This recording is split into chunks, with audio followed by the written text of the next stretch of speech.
Good afternoon, ladies and gentlemen. Welcome to this Tuesday call. And I'm excited, not only because it is Tuesday and it's time with our friends and our coaching family, but it is time with the life coach. And I'm always excited to listen to the life coach and to interact with the life coach, as I know him personally and I know what he brings to the table and his love for people. His love for building into people supersedes anything.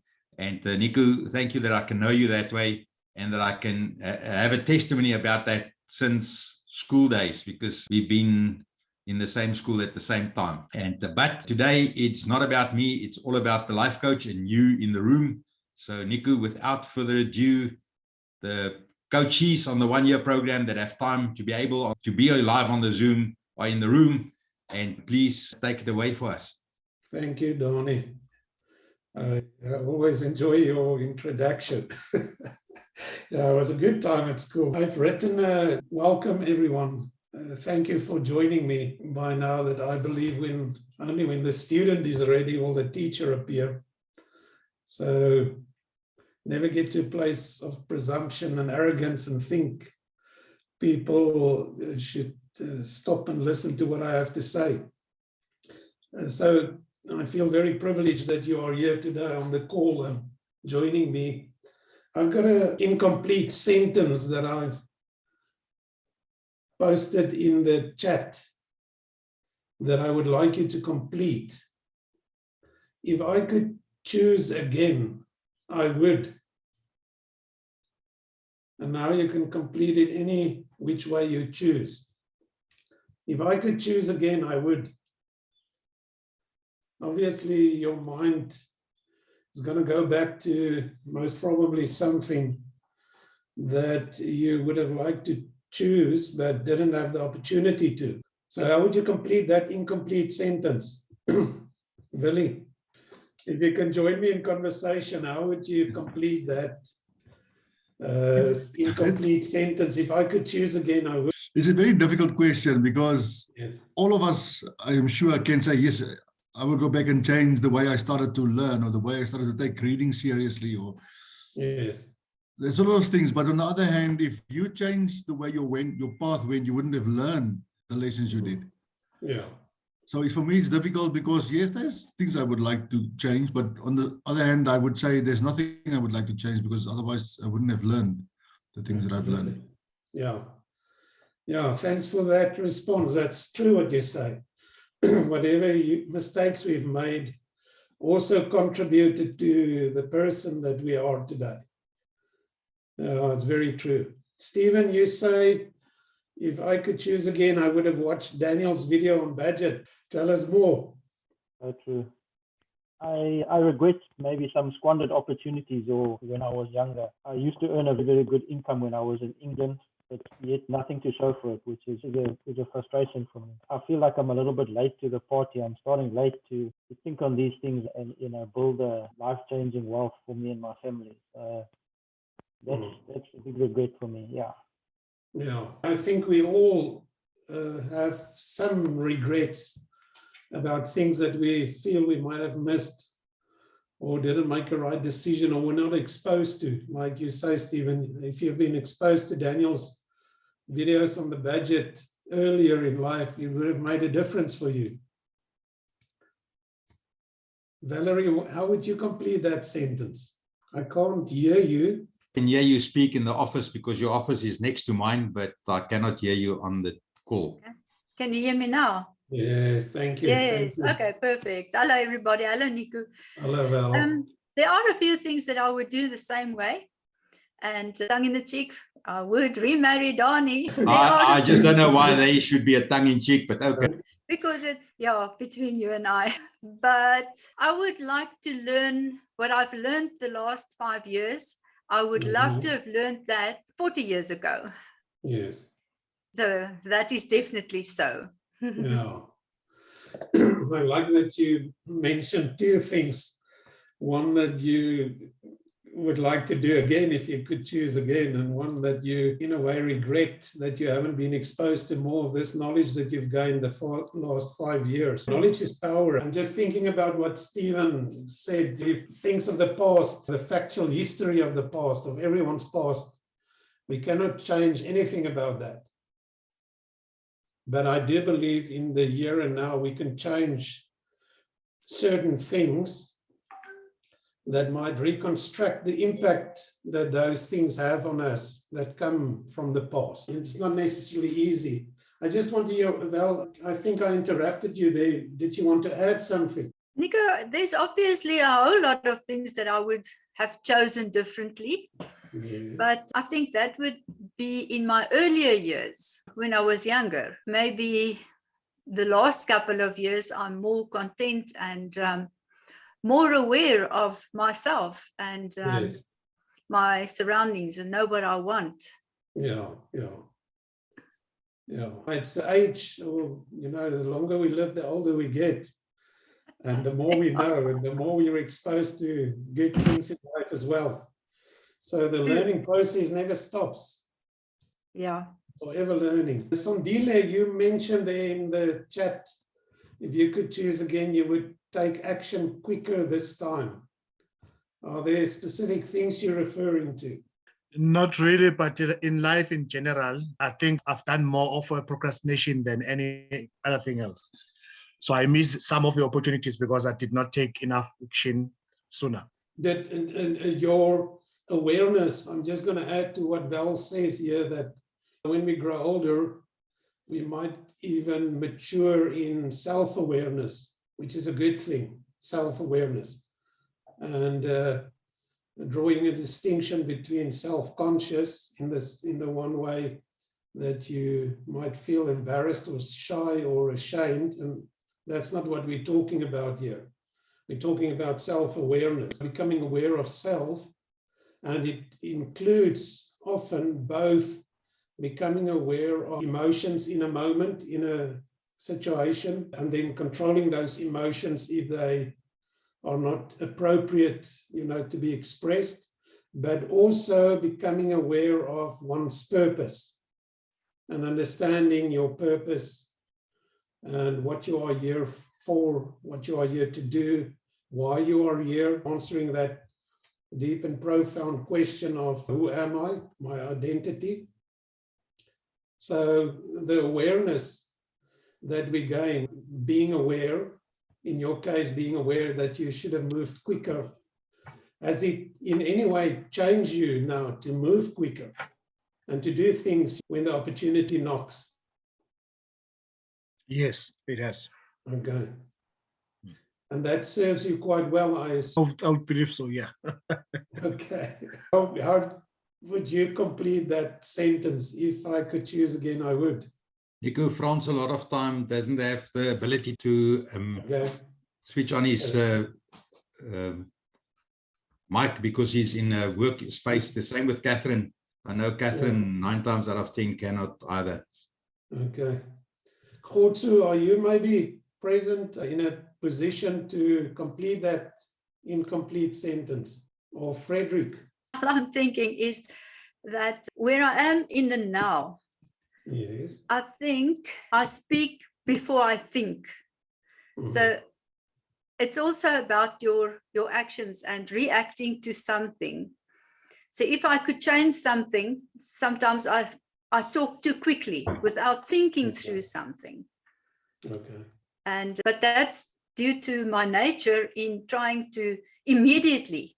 I have to have an answer immediately. Yes. But Daniel's reading a book, That Time to Think, and I think while I'm saying this, maybe it would be a good idea for me to grab that book, because a person should give yourself time to think before you get to the point of saying, I should have. Yes. Yeah. What you're talking about sounds to me like something they define as impulse control. Yeah. That you don't react impulsive to everything that comes your way, because there are many things that make a demand on us.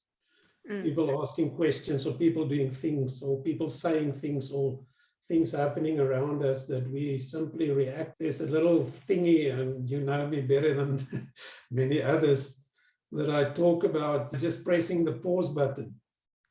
Because between the moment where we have stimulus and can make a response, we can react to things, there is a time that we can press a pause button, and that they call impulse control, that we can have control over our impulses to wanting to help, which is a good thing often, or to say something, or to correct someone. In that space, we have got this ability to choose our reaction.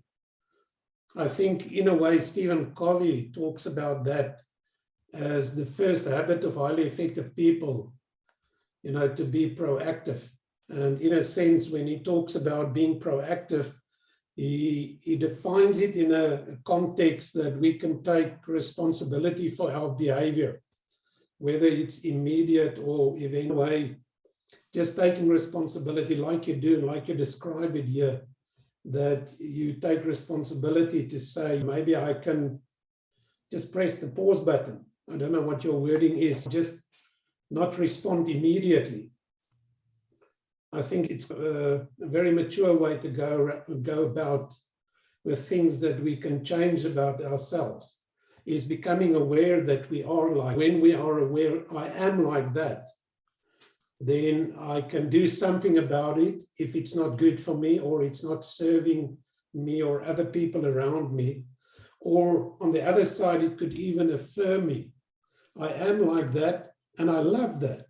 And I think it might be a gift from God, or the way He made me and created me, or it could be something that serves other people or be good for my own purpose or whatever.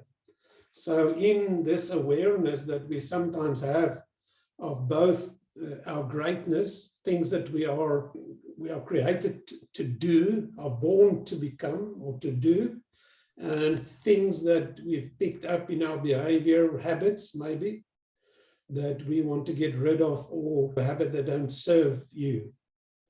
There are some habits we all have that we know we can do away with or let go of. And when we become aware of both the affirmation of who we are, which is a good thing, it's also a way, a kind of self-awareness, or the development areas. Some refer to it as weaknesses or things that we want to leave behind. And in that self-awareness, I think a lot of growth lies. It ties in a way with the Joe Harris window, which most of you are familiar with. There are things you know about yourself, but there are things that you don't know about yourself, even though you might know yourself very well. There are still things that you can discover about yourself. That, and again, both the good and the bad. You know, both the things that affirm the greatness of yourself and the things that you want to leave behind, that you want to grow out of. And that discovery process, because what Joe and Harry do in their little model of thinking is superimpose that other people can see some of the things that you and I are, that we are not aware of how we are. So they can see it. It's a blind spot to ourselves, a blind area. And those blind areas don't serve us, but we all have them. And they say, obviously, the secret there is to receive feedback, to get feedback from others, or to get feedback, and it's not necessarily only from others, but you might listen to a good talk, or you might read a good book, or someone might be in conversation with you, and in that, you get some feedback about yourself. You get an aha experience, what the psychologists call it, or an epiphany, if you're a poet, or you get a revelation of God, if you can understand that. And there's a revelation for you. There's an awareness, a showing of yourself through that feedback that comes from someone else that sees quite clearly that is who you are, even though you don't see it. And often for us, it might be confirmed in a kind of a billboard that tells you something when you drive on the highway, and someone mentioning it in a conversation, and suddenly you see a YouTube video about it in, in the time span of 2-3 days, and you realize that thing is, you're becoming aware, you're made aware of something, and it's about where you are at that point in time. And it's something that you might have been thinking and mulling and ruminating about. And usually it's that becoming aware. The popular word for that is mindfulness. Your mind is now full of something that you're made aware of. And in that mindfulness of who you are, and usually it's something that, again, affirms you or reveals to you something you can grow out of, that awareness helps you to do something about it. Now, the blind spot is an interesting thing. If I were to ask you, what are your blind spots, and you mention anything, I would say, no, that's not a blind spot. You know about it. You're already aware of that. So blind spot is really a blind spot. It's really something that you might have deeply suspected that it is the case, but it's not confirmed yet for you. I think everyone has got in his history and the journey of your life, you've got those incidents where you were affirmed and you were woken to some reality of your life, or you were punished and you were awoken to some other reality of your life. So I do believe that self-awareness is actually a key to in the open area, because in the Johari's window, you get that first window of 4 that says you know things about yourself and other people know them as well. And that is the open area. And the bigger the open area, the greater the life you live. And if we can expand the open area in getting into the blind area, blind spots, I do believe that is partly an explanation of how we grow, how we become the people that we are created to be, is to have less and less blind spots as we grow older. And I think replacing those blind spots with the truth of who you are, that's a very fundamental thing, I think, that we might miss sometimes, is to forget that when we know the truth, it sets us free. When I know more about who I am and how I'm created to be and what my purpose is and what my flaws and development areas are, the more I know that, the more I can get the handles on who I am to grow into that which I believe is more of who I am. And then in the process, we make space, or we drive away, or we take up the space of the weaknesses and the development areas. So it's, if you develop good habits, those habits take up time. And the time that you use to live in those good habits take up the time of bad habits. So it's that kind of orientation that one can follow in my line of thinking here, that the more we become self-aware. I've got this little circle that I draw in my own mind and also in a PowerPoint presentation, that self-awareness often leads to self-knowledge, knowing yourself. That's a kind of a fundamental thing in, for instance, Chinese history and philosophy. And they express it like this: know thyself, to know yourself. Or I think it was Socrates or Plato that said, it might have been Aristotle, forgive me for not knowing, who said these wise words, that said, the unexamined life is not worth living. So if you don't examine your life, if you don't look at yourself, if you don't think about your own thinking, if you don't inspect the things that you think about and are sometimes wary about and guarding over your way of thinking and how you think, we might slip into a certain habitual pattern of thinking that's not serving us. And it's always good to allow that self-awareness to grow to that place of self-understanding or self-knowledge, that you know yourself better and better and better. And that self-knowledge usually has a tendency to lead us to self-acceptance. I think obviously age plays a role here. And I feel like a millionaire that says, don't worry about money, which is not good, because I wouldn't have been able to understand what I'm sharing with you here when I was young.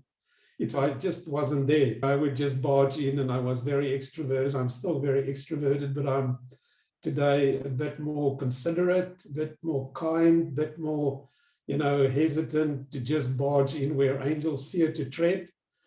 And I think through age, we develop that and we grow into, but be that as it may, that we learn more as we grow older. It remains fundamentally true that self-acceptance that comes from self-awareness, that grows into self-understanding, that brings us to self-acceptance, is one of the greatest ways in which we can think about ourselves, to make peace with ourselves. I think, Val, you've used the word content.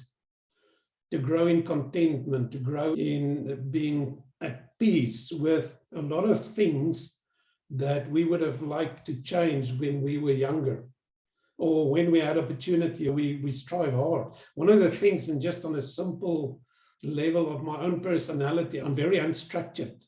I don't try to be like that. I am like that. But when I was younger and, being exposed to the corporate world, and most of my life, I've lived in the corporate world, not as an employee, but as a consultant or a coach or an advisor of some sort.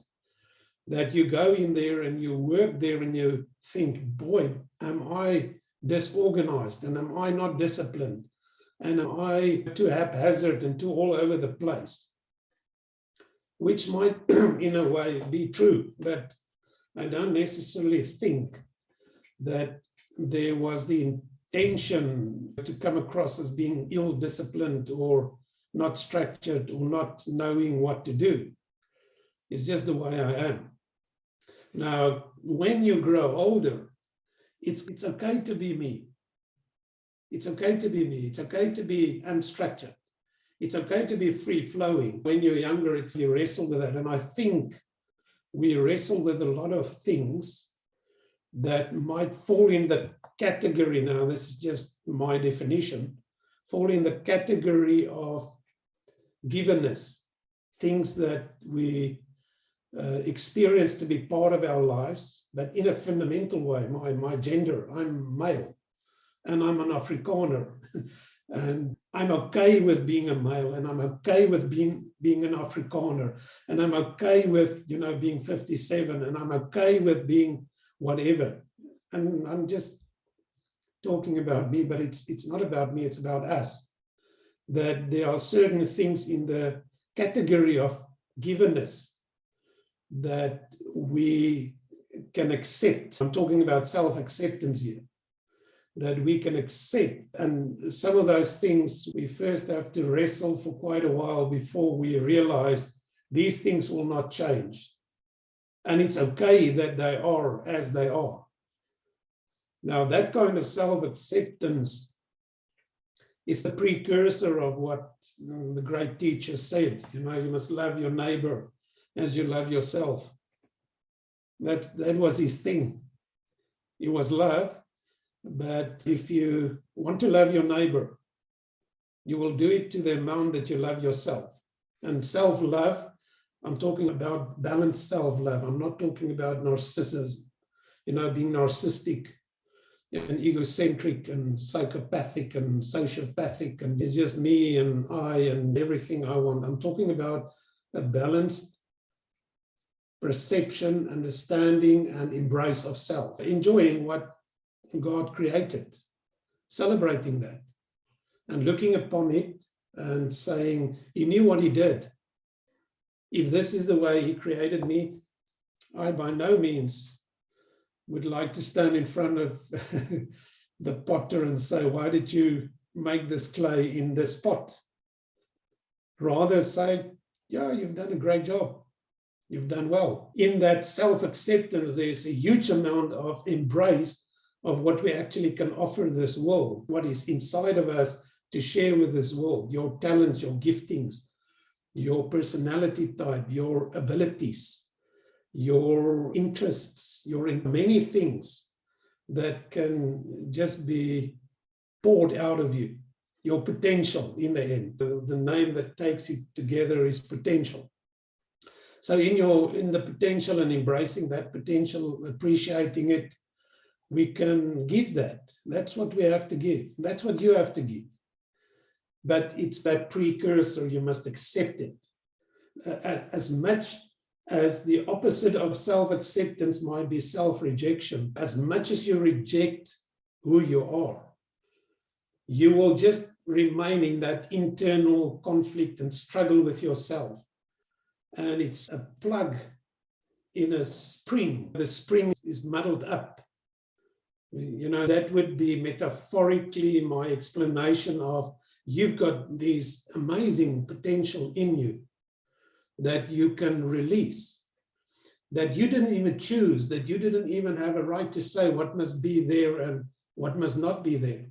And now you have got this potential, but your internal conflict caused by this rejection of self is like the plug that is a lid on the spring of living water, a spring that brings life, a spring that refreshes others and yourself, a spring that brings life to those that need to be watered. So I think if we get to that place of self-acceptance and we make peace with many things of who we are, you know, who I am as a person, I think it opens up the spring so that the conflict, that which suppresses the greatness in any individual, I'm talking about myself, but I'm talking about us here, that if you release or take away that self-rejection and it translates eventually in self-acceptance, what you have to give is going to make a huge difference, because it's meant to make a huge difference.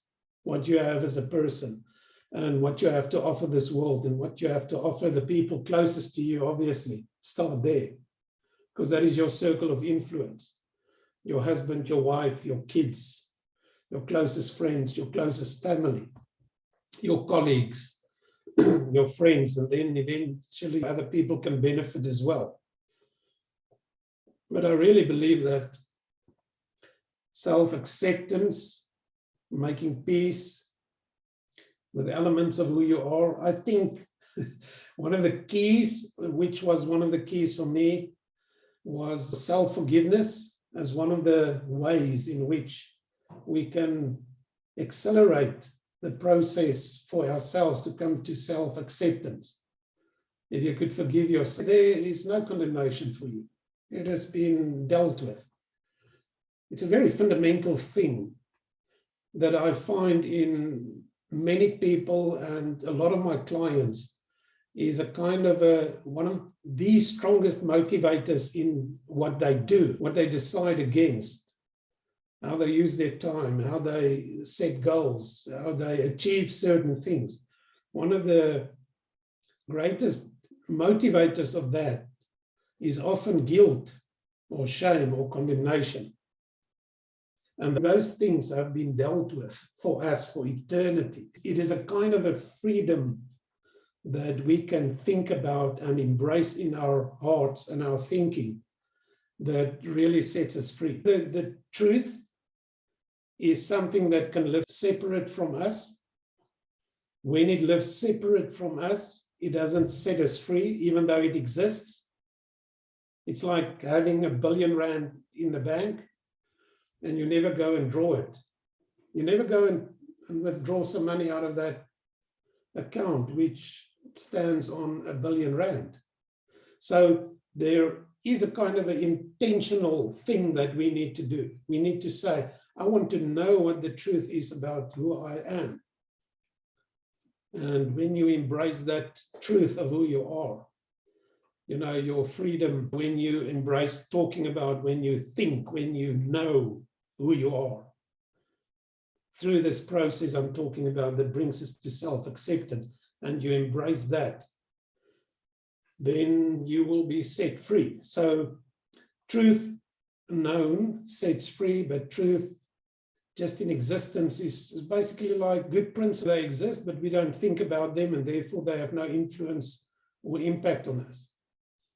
And I think a fundamental truth, and it's usually a whole lot of truth, that we can think with our minds and process with our minds that help us to live in this freedom, is the way we think about ourselves. Because we think about many things. You think about the economy of the country and your investments. You think about the politics, things that lie quite far from us, which is in our circle of concern. And then you can think about things much closer to you. And the closest thing you can think about are the things inside of you, whose spirit lives in you and who you are. And when we think about that and entertain thoughts about that are aligned to truth, it sets us free. It's a kind of a freedom that is beautiful to behold, and it relates in a way, coming back to what the word that you've used, Val, contentment, that you can be in a place within yourself, in a place of contentment, even though storms rage around you, even though things are not perfect around you, even though there are things that are still difficult to deal with. But we know about the eye of the storm, where it's dead quiet. It's wind still. But 2-3 meters from there on, it's like raging. And one can understand life to be like that too, that you can be in the eye of the storm, and there it's quiet and peaceful, and you might experience a lot of contentment. But further on, there are still challenges, there are still difficult stuff to deal with. It's a good place to find yourself in, and then to deal with the storms of life. Because if you and I are at peace, content, have a deep embrace for self, appreciation for God's creation, we operate much different in our decision-making, in our expressions, in the impulses, in the reactions, in what we decide and what we execute and do.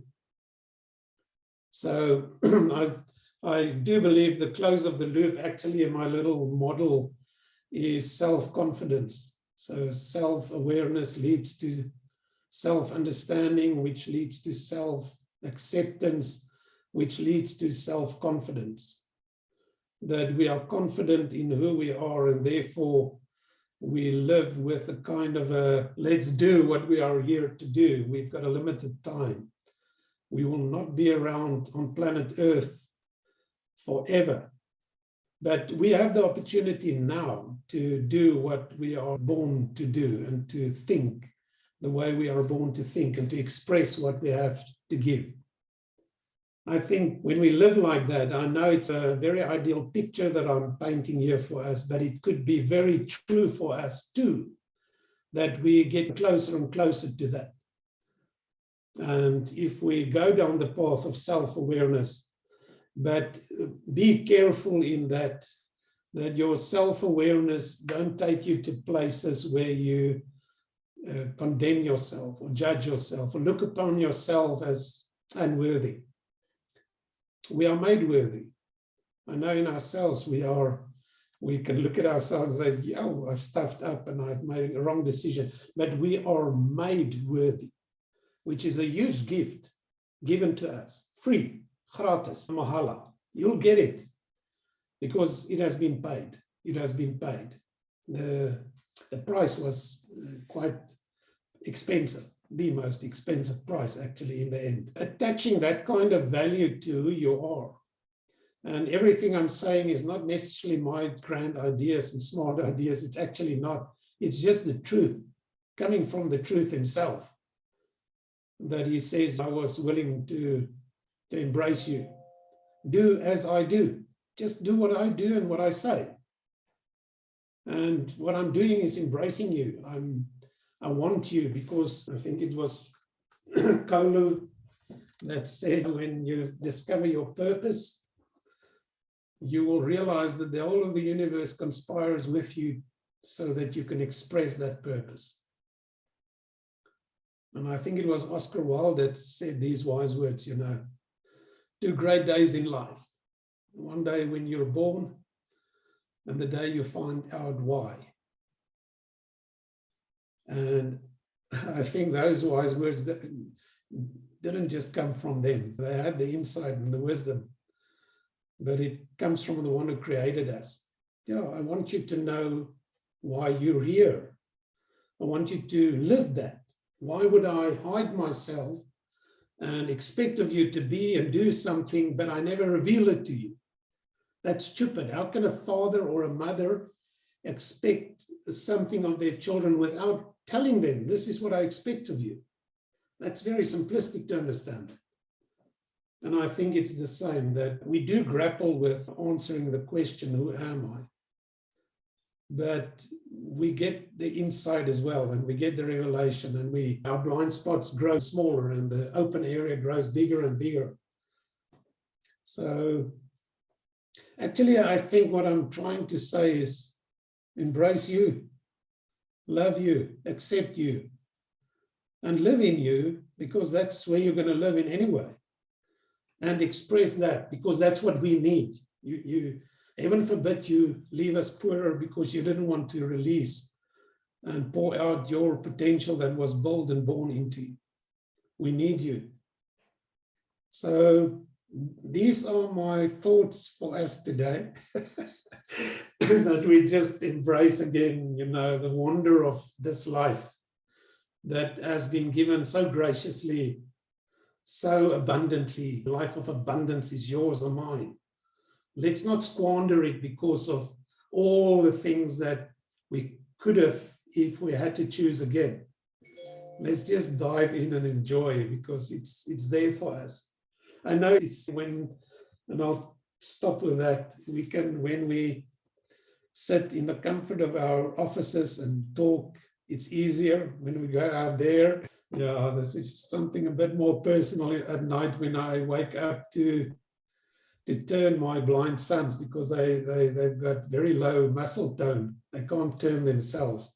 So you have to turn them to avoid, what do they call it, bed seer, bed sores. I don't know if that is the direct translation. And then I would think, yeah, I wish it was different. So out there, I know it's different. In here, we can talk about it, but that's how we build in life, that we lay stones, we lay foundations, and then we build, and there is that foundation, it's there. So we can talk about it here and just theoretically understand it, which is good. And when we go out there, let it inspire us to do both the small and the big things that our lives are meant to give. Because I'm currently at this place, it's all the small things that make the big thing. Don't wait for the big thing. Don't wait for the big thing. Do the little today. A smile here, a touch there, a 5 rand, a kind word there. Do all those little things. That's most probably making up the big thing called your life, which is beautiful. May you be inspired to live your purpose, to walk in your own footsteps. Oh, thank you, Nico. What a thought-provoking, insightful session. I really do appreciate what you bring to the table, and that you come and stir us. And I would like to remind those, I know those that's on this call know this exactly, but I would like to just point those that's watching this recording later, that if you want to know more about this one-year program where you can journey with 5 coaches, our website is thecryptoschool.co.za. And if you just scroll down on the page, you'll find our one-year coaching program, and where you can journey with 5 coaches in the room for you to find yourself and to be the best version of who you are, where you at today with what you have today. And that's the key. Thank you, Nico. It's a great pleasure. Thank you for listening. I appreciate it. Thank you, guys, girls. Have a blessed one. Bye-bye. You too. Bye-bye.